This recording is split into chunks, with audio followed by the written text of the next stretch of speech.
Violence perhaps, and definitely a lot more boredom, maybe even lethargy. Sports have a way of unlocking and letting loose emotions and feelings that don't otherwise get expressed, not just for those who are playing, but also for those fans who watch and follow a sport. A huge part of the rush in playing or following a sport is the ups and downs that are part and parcel of a sport, but sometimes there's a bit of crazy that creeps into the experience. This is Top Trending, and today we bring you our list of the craziest moments in sports history.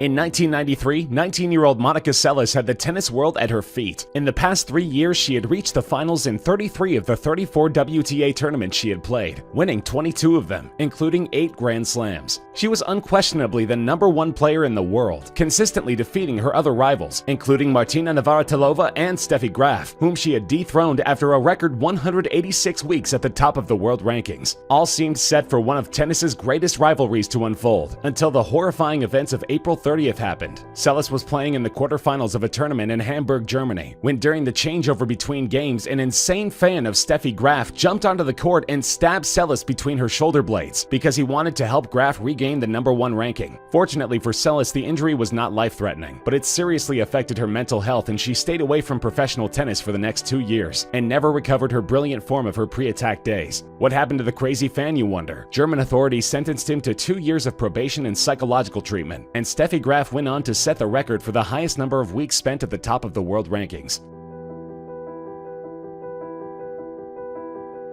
In the early 90s, 2 of the great rivals in the US figure skating world were Nancy Kerrigan and Tonya Harding, who had finished right behind each other in the 1992 Winter Olympics as well as the World Figure Skating Championships. But in the run-up to the 1994 Winter Olympics, just 1 day before the US national team was to be chosen, Nancy Kerrigan was attacked as she left her practice session. Her assailant whacked her with a police baton right above her knee, trying to break her leg, but fortunately for her, it only resulted in a bruise and swelling. What shocked the world was the revelation that the attacker was hired by Tonya Harding's ex-husband Jeff Gillooly and her bodyguard Sean Eckhart. Harding continuously denied the allegation that she was involved in planning the attack and threatened legal action against the US Figure Skating Association when they wanted to cancel her selection to the Winter Olympics. Both Kerrigan and Harding competed in the Olympics, and Kerrigan went on to win the silver medal, but Tonya Harding's skating career came to a quick end, with the US Association stripping her of her 1994 title and banning her for life. American courts convicted the attacker, her ex-husband and bodyguard, for the attack, and also convicted Harding for interfering with the prosecution. To this day, she denies her involvement in the attack, and the drama that followed it has been the subject of much media speculation, many Broadway plays, as well as the Hollywood blockbuster I, Tonya.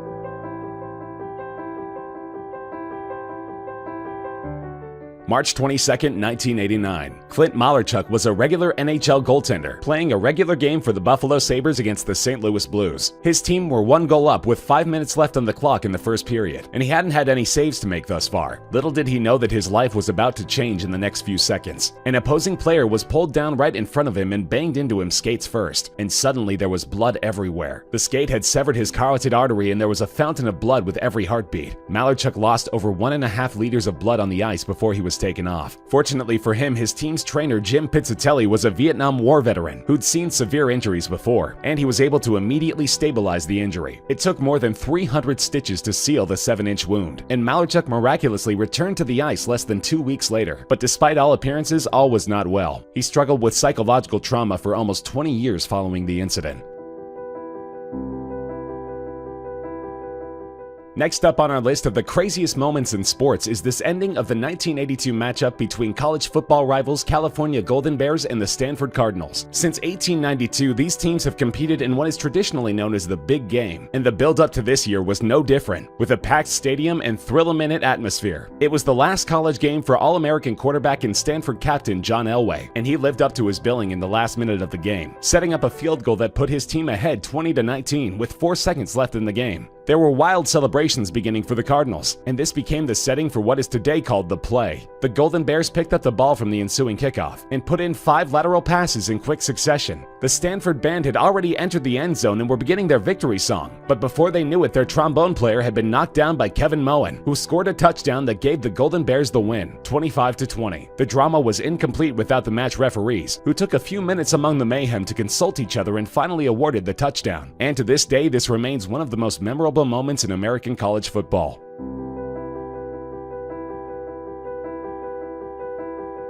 The ugly incidents of the Malice at the Palace will forever remain in the minds of basketball fans. The Indiana Pacers were playing the Detroit Pistons in their home arena at Auburn Hills, Michigan. There were 45 seconds left on the clock and the Pacers were leading by double digits when there was a brawl that broke out amongst the players after a foul and some pushing. Officials and other players quickly intervened, and Ron Artest, a Pacers player involved in the beginning of the fight, lay down on the scorer's table as the altercation was being resolved. A spectator from the stands threw a plastic cup of Diet Coke that hit Artest in his chest, and he jumped off the table and ran into the stands and started fighting with the person who he thought had thrown the cup at him. Other players and spectators quickly joined the fight that spread like wildfire across the stadium, ranging from the court into the stands, with chairs, bottles, punches, and kicks being thrown about. There was absolute chaos and security personnel could do nothing about it. The rest of the match was called off and awarded to the Pacers 97-82. Their players were escorted by police off the court and onto their bus, which was also escorted by police cruisers. The NBA commissioner was quick to react, and the next day there were total bans of 146 matches imposed on various players involved in the scuffle, with over $11 million in player salary being lost because of the suspensions.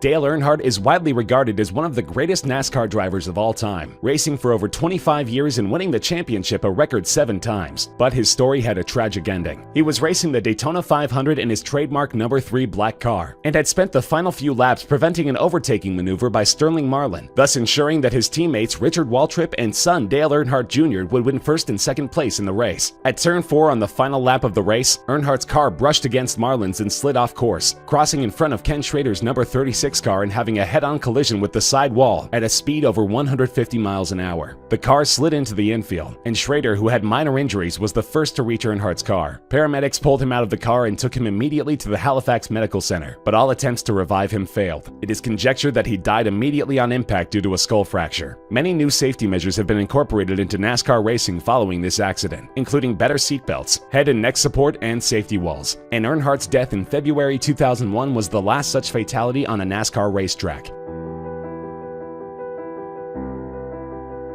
One of the most honored European footballers of all time is Zinedine Zidane, hero of France's 1998 World Cup and 2000 Euro Cup triumphs. But the way his playing career ended is one of the most preposterous stories in football history. His last match was against Italy in the final of the 2006 World Cup, and he scored a penalty in the 7th minute of the game. Italy soon equalized, and no more goals were scored in the regulation 90 minutes. Zidane was at the heart of the action during extra time, almost scoring with a header that the Italian goalkeeper just tipped over the bar. And when he was jogging back out the pitch, there appeared to be an exchange of words with Italian defender Marco Materazzi. And out of nowhere, Zidane felled Materazzi with a powerful headbutt. There was intense media speculation about what led to this, and many years later, Materazzi admitted to having said something insulting about Zidane's sister. Following the headbutt, Zidane was red-carded out of the game, and France lost the World Cup in the penalty shootout after extra time. He had already announced his retirement from international football after the tournament, so his last moments on the field were far from the rest of his glorious career.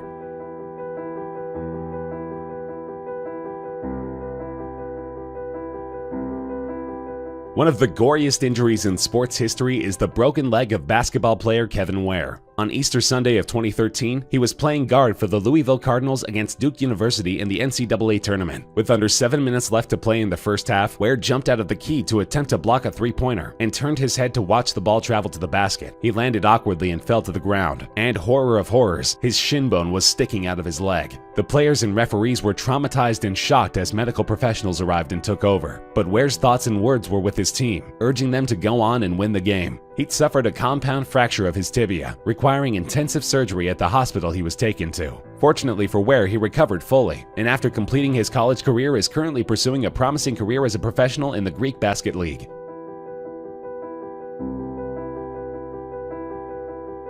Andre Escobar was the captain of the highly acclaimed Colombian team that went to the 1994 Football World Cup in the USA. This was at the height of the narco-terror regime that had troubled this nation, and he was an ambassador of goodwill working to promote a positive image of his country. After losing their first game, there was much pressure on Colombia to win their match against their host nation. But in the first half, Escobar accidentally deflected a cross from US midfielder John Harkes into the Colombian goal, and they went on to lose the match 2-1 and were eliminated from the tournament. 10 days later in his hometown of Medellin, Escobar was leaving a bar late at night when he got into an argument with 3 men, one of whom pulled out a gun and shot him 6 times. Escobar died in a hospital 45 minutes later. It was later revealed that the shooter was a henchman of one of the drug lords who had betted heavily on the outcome of the game, and that Escobar was murdered as a punishment for scoring the own goal. The incident sent shockwaves through the footballing world, and to this day Colombian fans still carry photographs of Andre Escobar to football games that they attend.